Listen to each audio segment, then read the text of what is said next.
Assalamualaikum warahmatullahi wabarakatuh. Perkenalkan, nama saya Ifayatul Fitriah, biasa dipanggil dengan Iva. Kali ini saya akan membahas tentang analisa ekonomi makro. Saya akan membahas tentang ekonomi makro Indonesia dan Singapura.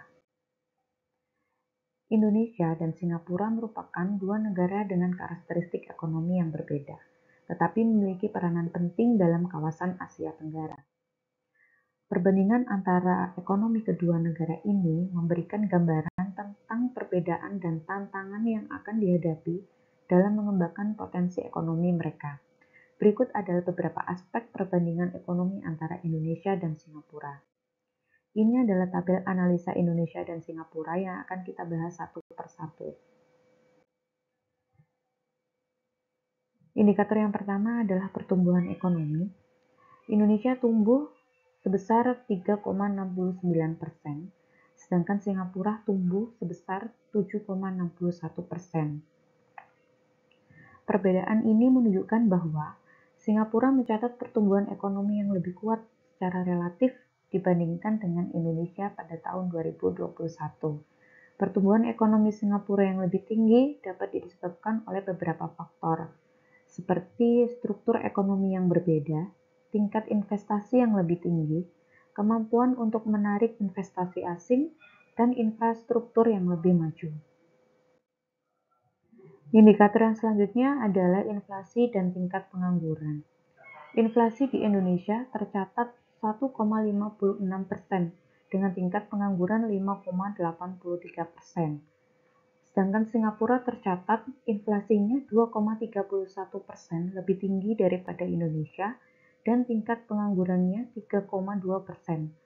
Perbedaan tingkat inflasi antara Indonesia dan Singapura dapat dipengaruhi oleh beberapa faktor, termasuk kebijakan moneter, stabilitas harga, kondisi permintaan dan penawaran, serta faktor-faktor ekonomi makro lainnya.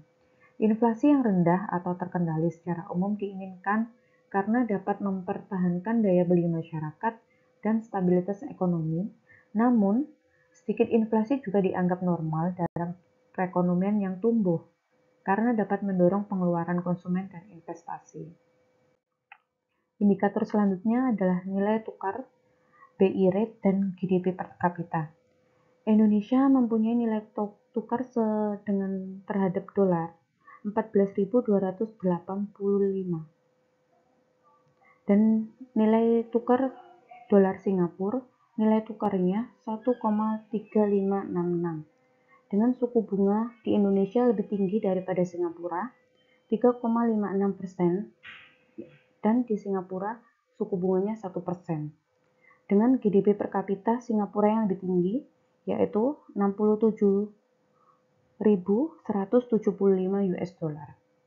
Penting untuk dicatat bahwa perbedaan GDP per kapita antara dua negara tersebut mencerminkan perbedaan dalam tingkat pendapatan, produktivitas, pembangunan ekonomi, dan struktur ekonomi masing-masing negara.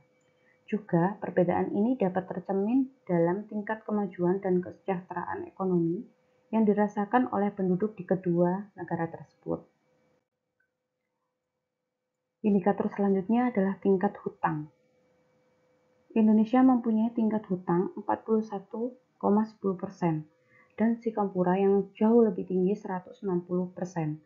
Tingkat hutang sebesar 41,10% mengindikasikan bahwa total hutang Indonesia pada tahun tersebut mencapai 41,10% dari nilai produk domestik bruto negara tersebut. Dalam konteks ini, tingkat hutang yang relatif rendah menunjukkan bahwa jumlah hutang yang dimiliki oleh pemerintah, sektor publik, dan sektor swasta di Indonesia relatif lebih kecil dibanding dengan ukuran ekonomi negara tersebut. Tingkat hutang yang lebih tinggi tidak selalu mengindikasikan masalah yang serius, seperti contohnya Singapura dengan tingkat hutang 160%. Meskipun memiliki tingkat hutang yang tinggi, juga dikenal dengan kestabilan keuangannya dan status kredit yang kuat. Singapura memiliki reputasi sebagai pusat keuangan global dan memiliki kebijakan fiskal dan moneter yang disiplin. Indikator selanjutnya adalah neraca perdagangan. dan Customer Price Index atau yang disebut dengan CPI. Indonesia memiliki neraca dagang 35,34 USD dan Singapura memiliki 149,45 USD. Dengan CPI, Indonesia 108 poin dan Singapura 104 poin.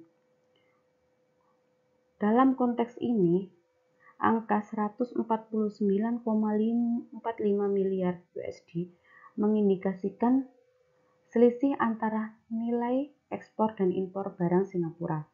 Hal ini menunjukkan bahwa Singapura menghasilkan lebih banyak pendapatan dari ekspor barang daripada pengeluaran untuk impor barang. Keunggulan perdagangan Singapura dapat disebabkan oleh sejumlah faktor, termasuk keunggulan komparatif dalam sektor-sektor tertentu, keberhasilan dalam mengembangkan industri ekspor yang kompetitif, dan peran Singapura sebagai pusat perdagangan internasional dan logistik. 2. Nilai CPI Indonesia 108 poin, sedangkan inflasi yang terjadi di Indonesia 1,56%. Artinya apa? CPI 108 poin menunjukkan peningkatan harga dan jasa secara keseluruhan sebesar 8% berdasarkan indeks. Namun, tingkat inflasi tahunan sebesar 1,56%, menunjukkan tingkat kenaikan harga secara umum dalam ekonomi. Perbedaan ini mungkin disebabkan oleh faktor metodologi perhitungan yang berbeda atau komposisi berbeda dalam penghitungan CPI dan tingkat inflasi. Dari beberapa indikator tadi, dapat saya simpulkan bahwa perbandingan antara ekonomi Indonesia dan Singapura menunjukkan adanya perbedaan signifikan dalam pertumbuhan sektor ekonomi, investasi asing, infrastruktur, dan tantangan yang dihadapi. Sementara Singapura memiliki keunggulan dalam kestabilan ekonomi dan infrastruktur yang canggih. Indonesia memiliki potensi pasar yang besar dan sumber daya alam yang melimpah. Untuk mencapai pertumbuhan ekonomi yang berkelanjutan, kedua negara perlu bekerja sama dalam peningkatan kerjasama regional, memperbaiki regulasi bisnis, dan meningkatkan infrastruktur untuk mendukung pertumbuhan ekonomi yang inklusif dan berkelanjutan. Ini adalah sumber referensi saya, yaitu data dari Badan Pusat Statistik BPS Indonesia dan Departemen Statistik Singapura. Terima kasih. Sekian analisa dari saya. Kurang lebihnya mohon maaf. Wassalamualaikum warahmatullahi wabarakatuh.